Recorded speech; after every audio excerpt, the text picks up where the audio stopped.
Sahabat Suara Tapian, kami beruntung ada di rumah Robert Marbun. Kami berbincang dengan anak dan istri beliau. Almarhum Robert Marbun seorang pencipta, maestro, sudah mencipta lebih dari 700 lagu, bahkan hampir 1000. Nanti akan kita tanya Asido dan Inang Martina Boru Lumban Batu. Horas Asido. Horas. Horas Inang. Terima kasih ini waktu untuk Suara Tapian berbincang, karena kami ingin mendengar langsung dari keluarga pengalaman bergaul erat dengan seorang sosok Robert Marbun sebagai istri dan sebagai anak.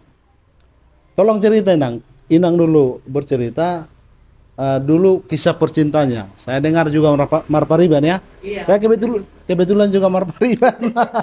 Jadi saya tahu. Ceritakan Inang. Iya.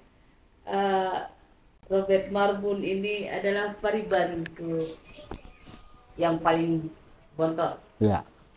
Pertemuan kami tahun 1993, Robert Marbun datang ke Pekanbaru. Tadinya dia cuma mau izin sama tulangnya, mau menikah. Tetapi ketika melihat saya sudah cukup umur, dia langsung melamar saya waktu itu. Lucu memang kalau Pariban ini ya. Ya. Mas langsung tembak. Tembak Langsung. Orang Batak ini memang begini ya, kata Pariban itu milikku, jadi nggak bisa macam-macam. Jadi dia datang 1993 dan berjanji langsung melamar ke tulangnya. Ya, orang tua ya. Orang tuaku. Ya. Dibuat si Panganon. Ya. Dan waktu buat si Panganon itu dia langsung berikan saya, ini saya pada waktu itu nggak ngerti. Dikasih kepalanya, dikasih ekornya, tengah-tengahnya sama saya ikan masnya. Banyak banget bang ikannya. Kodok awal, kodok akhir, amat-tongah-tongah. Nah itu dibilangnya. Maksudnya apa? Yang awal dan yang akhir. Cuma kaulah satu-satunya. Oh gitu. Setelah itu dia pulang ke Jakarta dan berjanji melamar saya tahun 1994. Oh.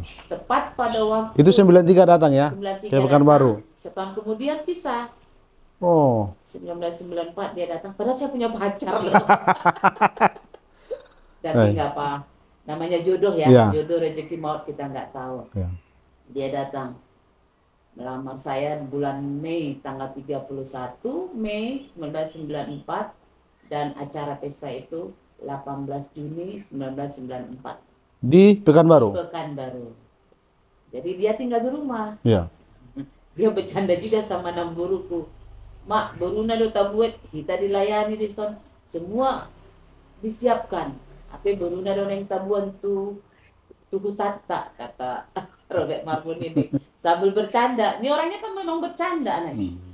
Candanya ya bikin perut sakit lah, tapi kelihatan dia agak seram ya. Padahal sebenarnya enggak, cool, tetapi sama keluarga hangat. Cool itu mungkin sama orang supaya jaga image kali ya.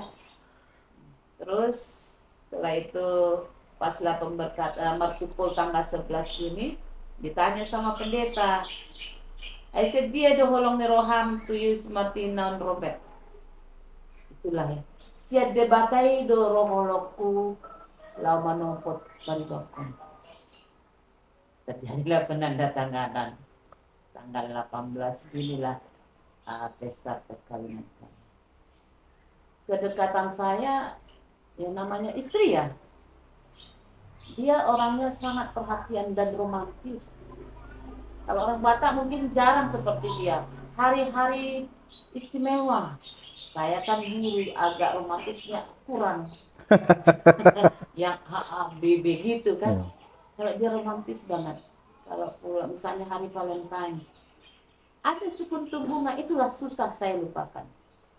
Selamat hari Valentine Sani. Saya bilang, Allah hebat tuh kan. Malah Batak semuanya. Selamat hari Valentine berarti aku kan sayang. Ya. Jadi hari-hari besar, hari ibu, nggak pernah lupa itu mengucapkan dan memberi setangkai bunga.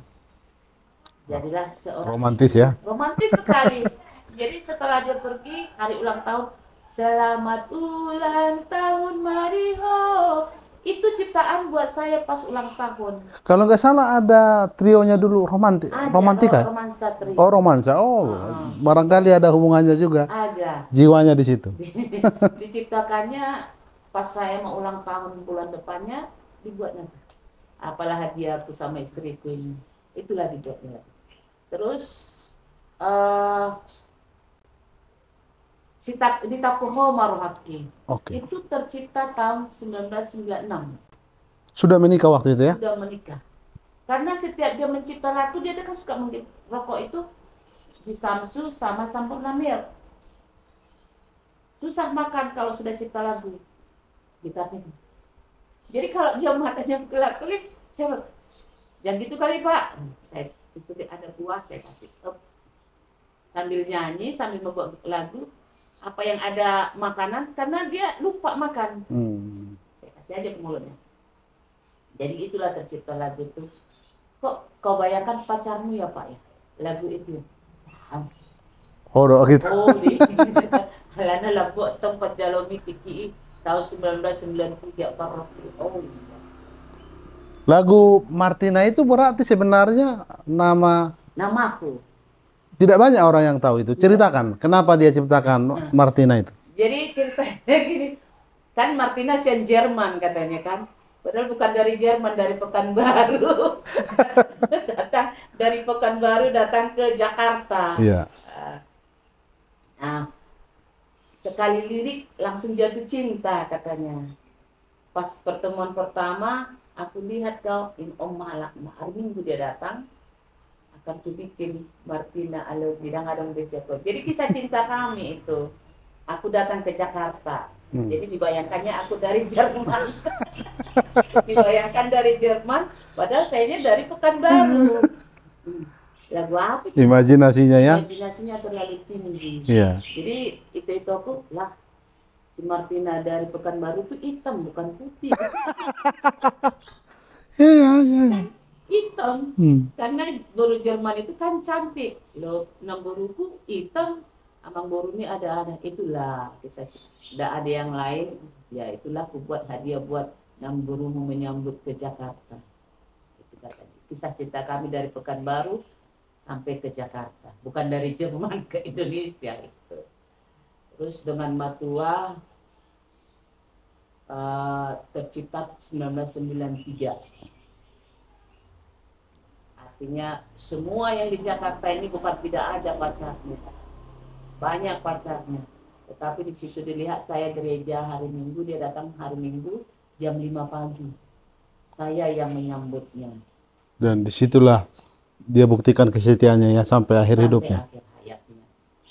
Dan dia tidak akan mau pergi kalau saya sakit. Itu dia hebatnya. Saya pernah sakit, ada hak yang harus ditandatangani, langsung telepon, sorry ya saya nggak bisa datang. Kenapa? Kurang saya ingatan. Tidak Pak, pergi aja. Enggak perlu. Saya tunggu dengan sinari. Mau maksa itu parah repot. Itulah yang nggak bisa saya lupakan. Olahraga saya keseleo dikit, semua tukang urut dibawanya, semua pekerjaan dibatalkan. Ini bukan bohong, nyata. Kenapa nggak jadi Pak? Ini kan pertemuan kau sama saya. Nggak usah, ntar aja. Bisa dipending kok. Jadi keluarga itu number one. Oke, Pak. That is my family, is the best for me. Jadi nggak ada yang bisa menghalangi saya kalau untuk keluarga. Pengalaman Inang sebagai istri. Yes. Orang kan cenderung menyebut seniman itu, artis itu, ya di dunia-dunia bebas lah ya. Bagaimana soal pengalaman Inang bahwa dia family man kok begitu? Ya. Kalau saya begini, mulai berkeluarga, karena saya lihat itu orang setia, dan mulai percintaan kan, saya 94 datang dia. Itu penilaian saya pertama. Jadi saya tidak pernah pergi ke klub itu dunia malam tuh.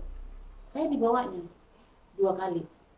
Sekali memperkenalkan, inilah dunia malam.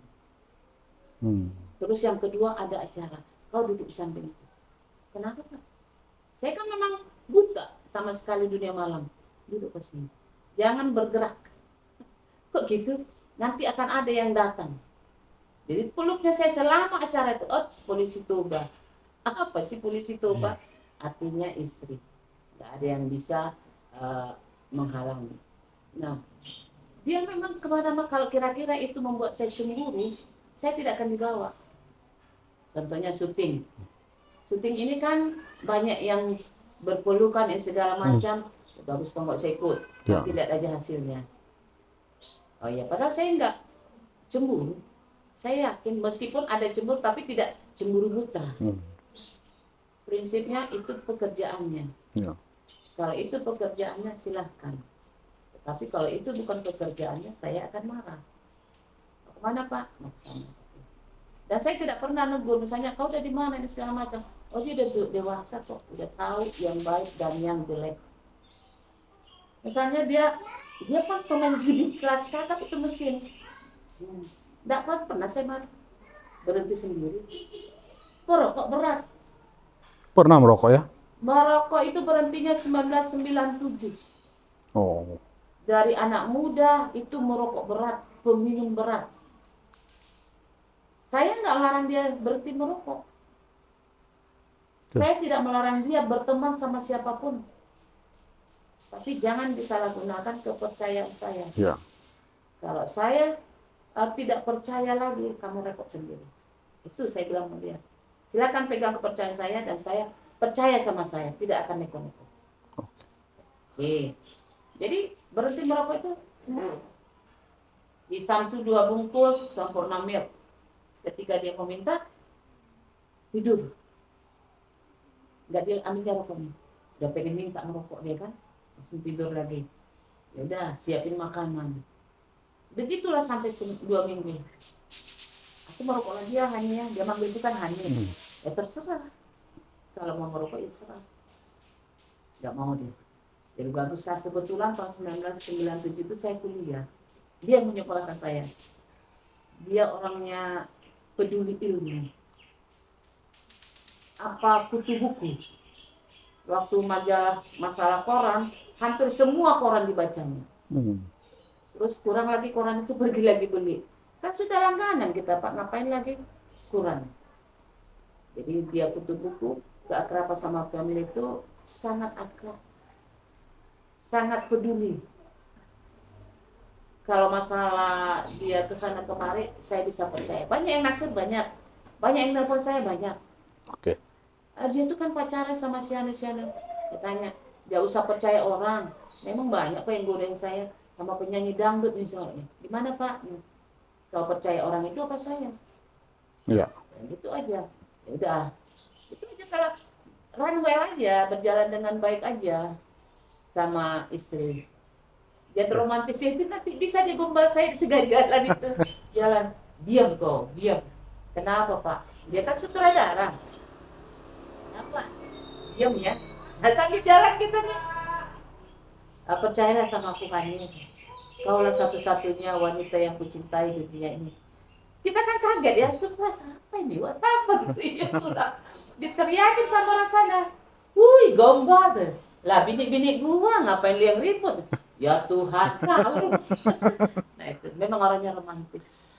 Oke Inang, ceritakan soal proses kreatifnya. Bagaimana dia mengarang lagu, saat-saat apa, apakah dia misalnya tiba-tiba bangun langsung tulis syair begitu? Kalau dia lagi mau jam berapa aja dia ambil gitar. Mau jam 1 pagi langsung tengok. Akhirnya saya bangun. Kenapa Pak? Saya siapin makanannya. Minum. Makan. Terus kalau dia nggak mood bisa 3 bulan nggak buat lagu. Tapi kalau mood, coret-coret dulu. Hayal. Apa yang kau pikirkan Pak? Perjalanan ini. Ambil gitar. Jreng. Jadi 1 lagu. Nggak lama itu. Di tengah jalan ada lagu yang terinspirasi sama dia. Sohon Mas Doho, katakan itu lagu yang sangat bagus. Biarpun dia marah, molo muru kau unang do tomuru. Kan Hmm. ada lagunya itu. Buka pagar, dia tidak akan ngomong sama saya. Karena di tangannya itu ada tag kecil.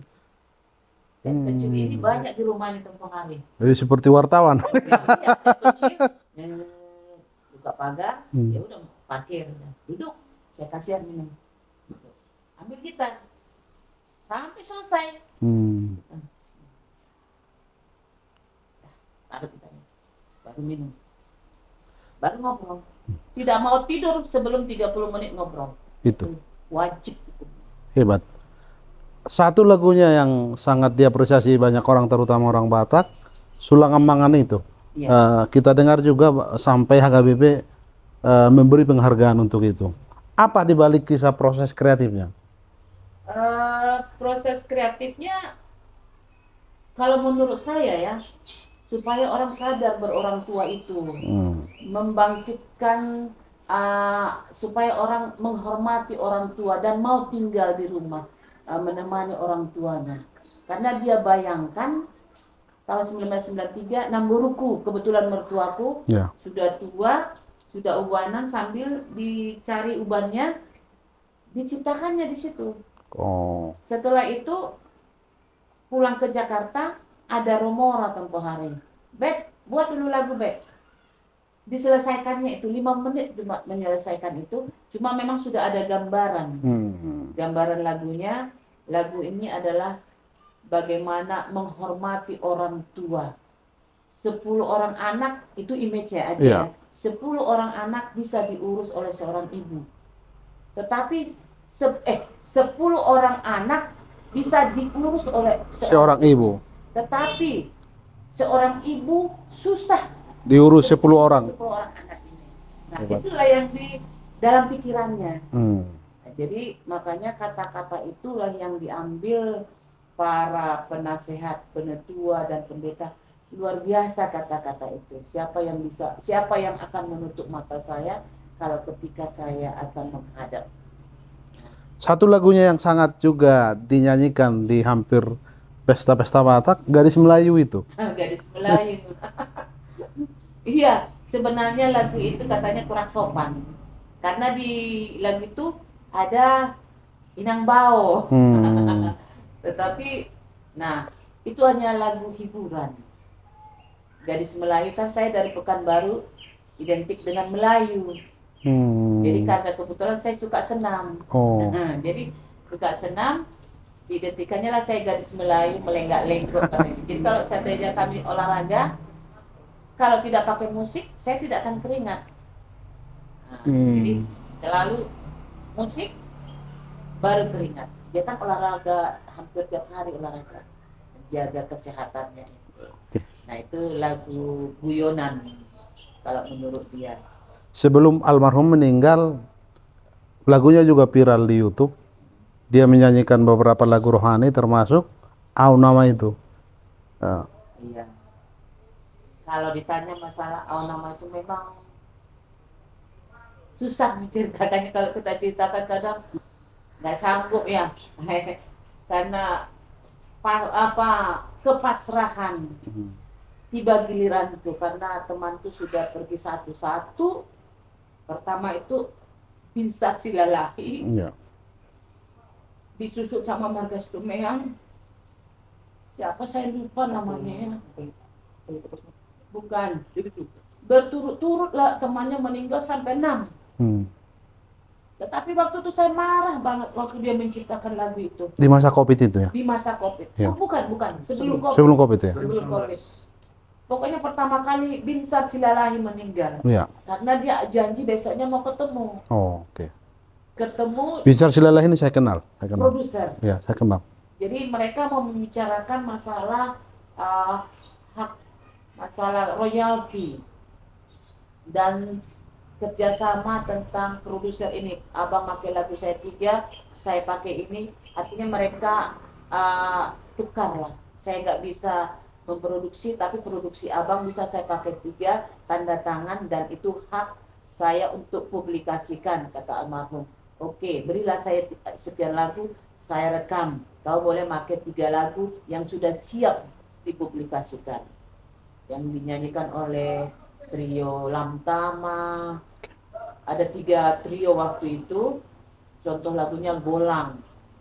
Ya, almarhum boleh bebas memakai waktu itu, tetapi dengan syarat 10 lagu dipakai oleh entah beberapa lagu lah saya kurang tahu sama Binsar Silalali. Mereka itu bertemu untuk membicarakan itu. Dan waktu itu Pak Binsar ini jadi ketua Asperindo apa pokoknya pencipta lagu produser. Jadi mereka itu mau ngobrol bagaimana sistem pembagian royalti. Jadi waktu dia mencipta lagu itu di sini, di samping itu, dibayangkannya Binsar, dibayangkan Asito Situmeang. Oh, Asito, ya. Nah, Asito Situmeang baru ingat saya. Berderet-deret yang meninggal ini. Sastro Marbun kan di kampung meninggal. Iya. Meninggal Di Pematang Siantar, di Tanah Jawa ya? di Tanah Jawa. Iya, Tanah Pokoknya Jawa. di kampung meninggalnya. Padahal mereka baru ngomong 5 menit. Iya. 5 menit kemudian sudah almarhum. Iya. Sastro Marbun. Kenapa mesti itu menciptakan Aunama? Kenapa mesti itu lagu kau ciptakan, Pak? Oh, marah Inang ya? Marah saya. Nggak ada lagu lain yang kau ciptakan. Aunama berarti kau udah siap untuk menghadap. Apalah jawabnya? Kalau tidak saya kan pencipta lagu. Kalau tidak saya yang menciptakan, siapa lagi? Jadi kalaupun nanti ada acara-acara yang untuk yang meninggal, biar kita ingat bahwa kita itu akan menyusul. Memang semua akan kembali pada dia. Kembali ke hadapannya. Ya. Tapi kan nggak begitu banget kali, Pak. Ya. Nama terlalu siap kau. Ya memang harus begitu, Andi menyanyikan itu harus begitu. Lihat lagi videomu itu, terlalu kau, Pak. Semua orang nggak ada satu orang pun artis yang mau menyanyikan itu. Karena nggak mau, makanya dia merekam. No, tuh dihitam, mau mengarekam. Balok mau mengarekam. Makanya direkamnya sendiri. Dia menyanyikan sendiri. Dibisikkannya sama Eporus waktu itu. Sampai begini Eporus itu. Aini lagi. Dinyanyikan sama pendeta. Ada di sini pendeta kami juga. Bersisir buku Mamatnya. Ayo Madepiao. Itu kata Mang Rudolf pendeta. Pasaribu. Oke. Jadi setiap dinyanyikannya sama yang sudah mengenal firman Tuhan, sepertinya belum siap mendengarkan karena kata-kata itu terlalu bagaimana ya, belum bisa menerima lah. Kalau masih bisa kita panjang umur, kenapa tidak? Terus lagunya tuh Siatano Dojo Mai Mula Tutano. Kan ada itu memang Siatano Mula Tutano. Benar-benar dia seperti di kuburan. Saya memang nggak sadar itu, kita syuting aja. Tapi setelah kita pikirkan selama ini benar-benar dia sudah siap. Jadi PK dia bahwa memang sudah waktunya dia. Sudah waktunya benar-benar. Ya Tuhan, semoga kau masuk surga ya. Gitu. Buktinya kami satu harian itu semua ditanyain. Hani, Sido, tidak punya uang, semua jual ini. Gak usah kalian pedulikan, gak usah takut karena aku. Emang kau mau kemana, Pak? Kita kan nggak ngeh ya. Emang kau mau kemana, Pak? Nggak kemana-mana. Jangan takut. Karena ini pembuka. Ini yang dibuka Bapak. Ini yang dia Bapak. Jangan gitu. Pokoknya nggak ada uang kalian. Semua jual kalian. Itulah pedulinya sama keluarga. Artinya kan, ya untuk makan kita bisa lah. Artinya meskipun sedikit yang saya cari, bisa lah untuk makan kan gitu. Yang penting kalau sekolah kuliah Bapak senang. Jadi kalau kepekaan dia sama keluarga luar biasa. Oke. Luar biasa kalau menurut saya. Dia tidak peduli. Sebesar misalnya ini, ada nanti Terodo Bidung Sigar. Dan lagu kami yang paling kami nyanyikan kalau kami tidak punya duit. Ini lagunya. Apa ya? Lupa. Oh pertiwi mangilas boa say mangilas ko molotung. Itu lagu kami tuh kalau setiap gak ada duit.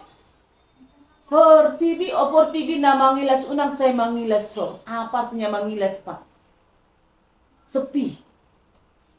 Pertiwi unang say mangilas ko. Itulah selalu kami nyanyikan kalau lagi kosong-kosong kantongnya dia. Oke, mungkin terakhir sebelum ke Sido, Ah, anak tunggal almarhum. eh Inang kan guru. ya. Bagaimana Inang juga mengawal ekonomi keluarga? Seniman ini kan ekonominya nggak tentu. Oh, iya. Bisa tiba-tiba ada rezeki besar nomplok, Iya. tapi tiba-tiba oh gue sepi begitu, order. Gitu ya. Itulah seniman sekali punya rezeki, rezeki harimau. Sekali tumpis rezeki tikus. Ya kan? Jadi saya prinsipnya gitu, saya tetap hidup di dunia saya. Tidak mau tergiur oleh kehidupan artis. Ya. Kalau dia lagi banyak duit, kalau saya pikir-pikir dulu baru-baru jadi ya, ini kiri kanan duit, kantongnya ini penuh dengan uang. Tapi saya nggak pernah kutak-atik, biarkan dia. Tetapi kehidupan itu kan beli bir, taruh di kulkas. Tempat tidur belum ada. Waktu kami baru jadi, Tapi buat udah apa Pak? Belilah satu kerat. Saya beli, saya patuhin. Taruh. Tapi duit di sini banyak, nggak mau saya ambil itu. Sepeser pun nggak mau saya ambil. Taruhnya duit di sini, di amplop. Saya datang ke Jakarta ini hanya seminggu nganggur. Mungkin karena saya jurusan bahasa Inggris kali ya, mengajar di kantor-kantor. Inang mengajar bahasa Inggris juga di sekolah. Iya, Oke. jadi saya mengajar kadang di Chess Plaza, Pasaraya. Manajernya itu saya ajarin how to speak English, how to improve their English well. Dan sampai ke Mangga 2, home to home, saya kelilingi itu. Jadi ditanya, ini ada Trio Lamido waktu itu trionya, tuh Trio Lamido yang pakai baju kuning dia. Udah kerja dah? Ya begitulah. Di situ dia tahu saya udah bekerja. Kalau begitulah berarti you udah kerja. Memang Pak, tinggal gajian. Dia ngajar saya begini. Kalau saya tanya, Pak mana pramuka? Lia, kan khusus bahasa Inggris kan Lia. Nggak tahu. Padahal di belakang rumah kami, nggak pernah saya ke sana. Karena saya selalu berusaha cari kerja. Karena saya tahu dunia seniman. Rezeki harimau, duitnya banyak. Kemana-mana pergi. Tetapi disinilah saya gelinya. Lagi banyak uang, Pak, bagi dong duitnya. Di sini saya minta. Buat apa sama kau? Kurang itu, Pak. Saya simpan. Karena saya tahu pasti ada pajak kliknya. Gitu. Karena seniman ini kan tidak melulu perform kan, selalu ada di rumahnya. Januari, Februari, Maret, April, Mei ini pajak klik. Pasti kosong ada satu-satu. Ya. Lagu tetap jalan. Saya simpan uang ini. Nah, ketika rezeki tikus, saya keluarin dikit-dikit. Ini ada duit nggak nih? Buat apa, Be? Buat ini. Ya. Asik. Gaji saya ini biar sedikit. Inilah kami makan selama pacak klik. Lalu ngebul. Biar cuma makan tempe tahu. Ngebul dapur ini. Tidak minjam kiri kanan. Itulah yang saya lakukan. Terus kalau masalah rumah ini, saya pribadi, saya tetap di tempat saya. Oke. Dia yang artis bukan saya. Ya. Itu. Terus nanti gampang uang. Iya Pak. Pas lagi dia heboh-hebohnya punya duit, saya bisikan, pergi ke rumah itu Monaki Manalu, Trio Taruli. Terbuka lah matanya. Dah uluk masak-masak kedua apa yang ngemerja bun. Apa uluk masak-masak? Dia kelihatan melos-melos, tahu-tahu dia punya rumah. Gak 2 minggu. Gak 2 minggu ini kami jadikan tanah ini. Saya susu mumpung dia lagi dekat sama Romora waktu itu. Bang, aku mau beli tanah gini-gini. Saya bawa 1 juta. Ah, memang kau hepot toh. Anu kita beli real estate. Ya mungkin lagi banyak duit itu kan. Hmm. Dijadikan langsung itu. Maka jadilah rumah ini. Kalau saya ikut selera dia, repot. Tuhan masih menyayangi kita. Kalau Tuhan tidak menyayangi kita, mungkin kita masih di rumah kontrakan. Yang punya kontrakan juga baik. Kita bangunlah ini, dibantulah sama produser-produser waktu itu. Dia masih dekat sekali. Jadi sampai malam jam 2 dan Tuhan beri keran terbuka. Dengan uang 1 juta kita bisa bangun rumah ini. Tuhan buka, saya saksikan itu. Luar biasa kasih Tuhan itu. Sama amat kayaknya almarhum Robert Martin. Mungkin karena dia juga pengasih ya, orangnya sosial, makanya dia terima sosial dari teman-teman. Oke. Luar biasa Enang. Luar biasa. Ini sekarang saya bertanya ke generasi penerusnya. Iya, Asido Luman Gaul. Nah, masih mahasiswa, ceritakan Dinda, bagaimana engkau melihat sosok Bapak ini hari-harinya begitu? Zaman dari kecil lah, ya. Cerita kan. Zaman dulu belum ada bangun ini masih sipnya. Bapak rekam lagu masih di sini, di kamar ini. Terus kalau dia ngerekam lagu, harus sepi, nggak boleh rame. Kabur memang ke kamar. Kebetulan begitu, ada agak mirip juga kan, saya penulis kalau lagi ribut juga nggak mood gitu. Iya, hilang ide. Iya. Masih kecil lah saya, nggak ngerti apa-apa. Datang ke kamar itu, Pak Cucu. Ada dulu rekaman, masih dulu rekamnya itu. Kecil. Masih kecil.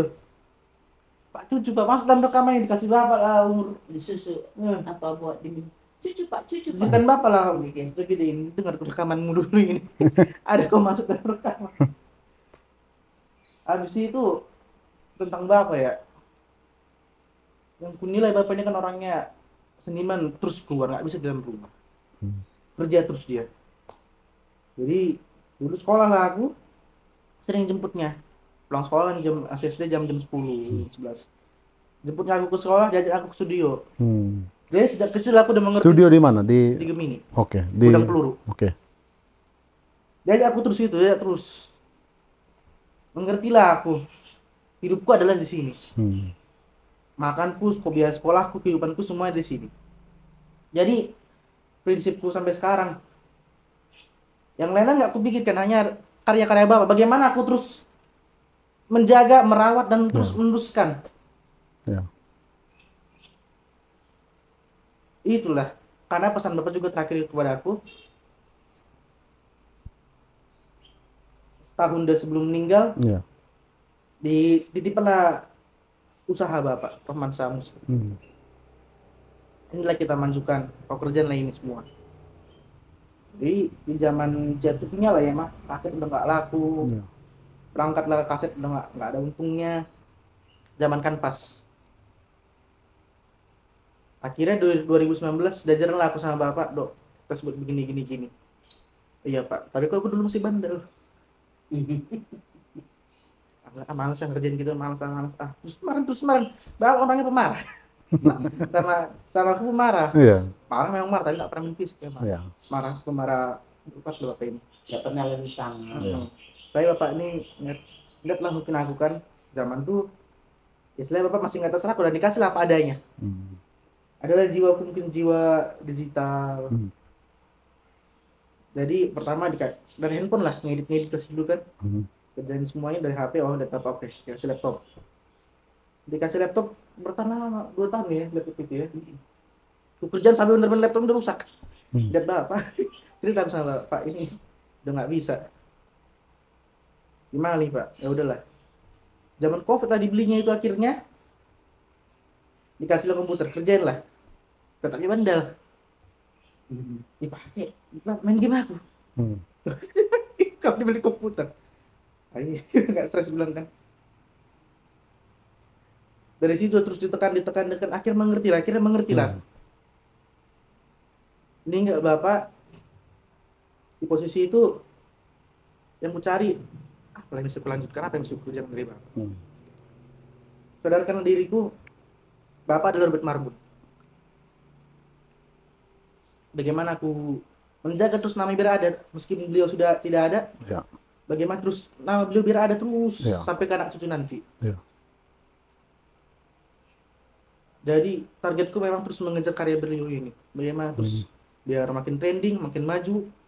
Meskipun kita tahu lagu Dengan Matua tahun 97 ya, 93. 93 diciptainnya. Jadi pendataan Asido itu sampai sekarang berapa karangan Bapak? Sampai sekarang udah ada 1000. Ada 1000 ya? Udah. Jadi itu sekarang bisa dibuat digital ya? Bisa. Makanya aku juga sekarang lagi program buat kursus karya Robert Marbun di YouTube. Ya.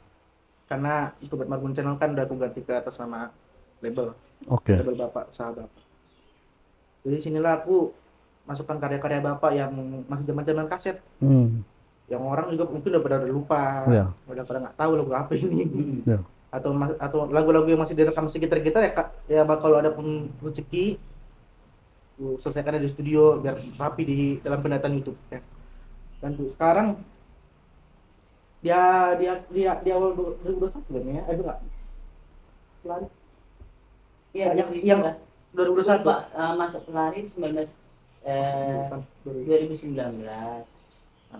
Oke. masuk pelari, situ aku belajar. Diceritakan lah sama teman-teman Bapak lain semua. Jadi dalam cipta lagu tuh ada begini, ada LMK, ada producer, banyak lah ini yang bisa didapatkan dari apanya, royalti. Belajar lagu di situ tuh semua, aku masukkan semua lagu ya. Ku daftarkan. Situlah sempat aku dulu kerjakan di media. Keluar aku, nggak mau aku yang masih fokus gue dan tujuan ku memajukan nama Bapak terus.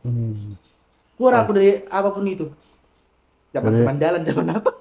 Jadi sekarang terhanyut lah ya Iya. karya Bapak. Ternyata Bapakku ini punya karya kok. Iya. Jadi sekarang pernah nggak Asido bayangkan karena mendengar lagu Bapak ini lalu mengerti dalam sekali apa yang dinarasikan di lagu Bapak ini begitu? Banyak lagu dengar lagu Bapak ya. Ya. Aku agak ngerti dikit bahasa Batak, tapi kan kata dengan katanya lirikan lagu ini bagus banget, mas banget bagi. Seperti lagu Dengan Matua tadi di Tapa Moraki, Sulangan Mangan, Salendang Perpadanan. Sekarang lagi naik banget di rumah AHA, Permintaan Pasar sama Dengan Matua Permintaan Pasar baik banget. Itu akhirnya mengerti aku apa arti lirikan kata-kata dari Bapak. Kenapa orang selalu bilang lagu-lagu Bapak itu lagu emas? Mengerti aku artinya. Oke.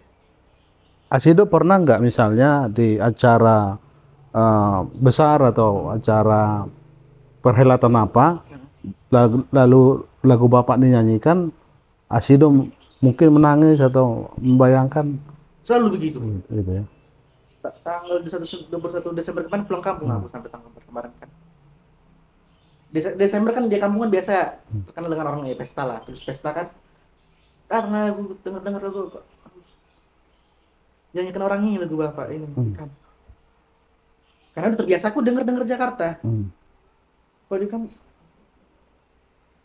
habis itu ya aku kenalkan diriku siapa.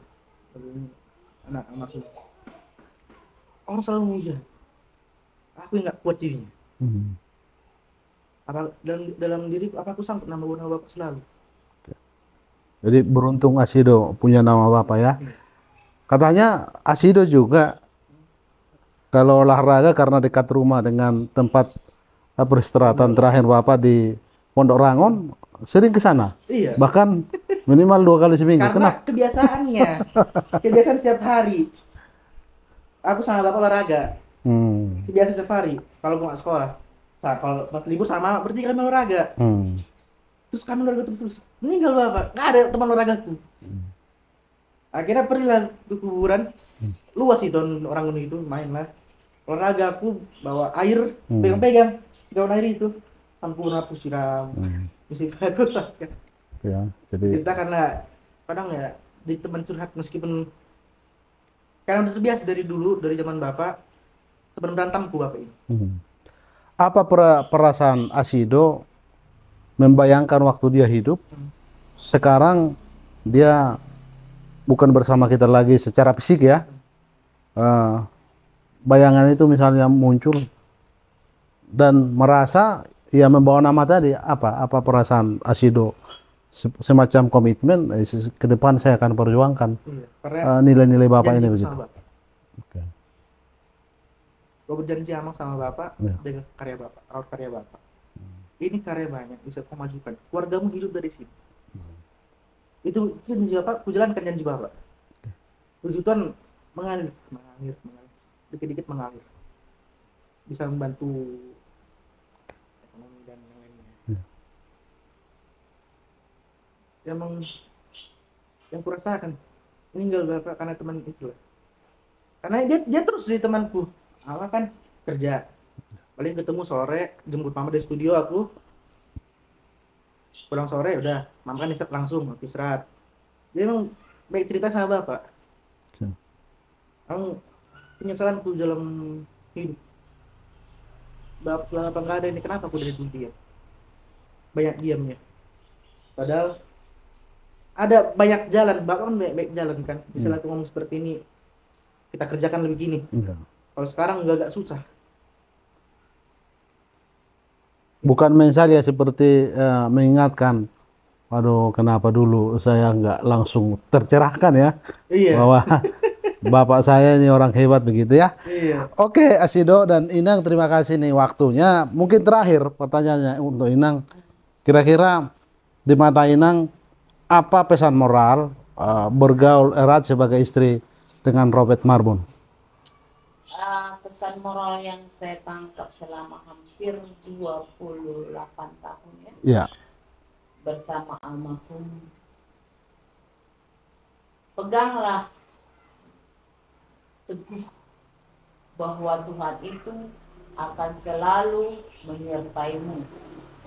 Sesusah apapun Tuhan tahu apa yang kau butuhkan. Dia selalu mengatakan pidong sigap.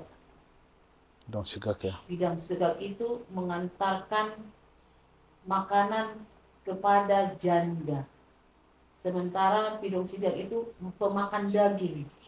Percaya Tuhan menyertaimu. Itulah yang selalu pesan moral yang saya dapatkan dari almarhum. Ya. Percaya Tuhan menyertaimu.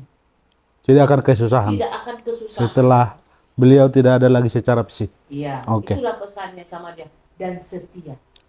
Oke Nang, terima kasih. Mungkin Asido, apa yang Asido komitmenkan membawa nama Robert Marbun ke depan sebagai generasi penerusnya? Iya. Aku cuma bisa minta doanya aja lah. Iya. Semoga apa yang kuusahakan, apa yang kujalani sekarang membawa nama bapak bisa maju terus ke depan dan terus bertahan dan bisa menjadi membuat nama baik bapak terus Ya. tidak tercoreng. Oke. Apa yang kuusahakan. Terima kasih Nang, terima kasih Asido. Demikian suara tapian bincang-bincang kami dengan keluarga Robert Marbun, seorang maestro yang hebat. Mau lihat deh.